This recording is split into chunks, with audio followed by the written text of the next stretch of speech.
Today, I'm going to show you how to edit an invoice in QuickBooks Online. First, sign into QuickBooks Online and open the correct company file. From the left side menu, click Sales. Then go to the Invoices tab. This opens your invoice list. Find the invoice you want to edit. If you have a lot of invoices, use the search or filter options to find the correct one faster. Once you find the invoice, click View Edit or open the invoice from the list. QuickBooks will open the invoice form. Now, make the changes you need.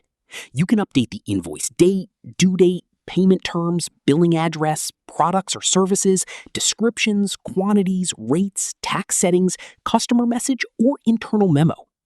As you make changes, QuickBooks will update the subtotal, tax, and total automatically.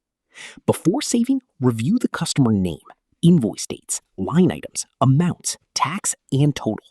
Make sure everything looks correct.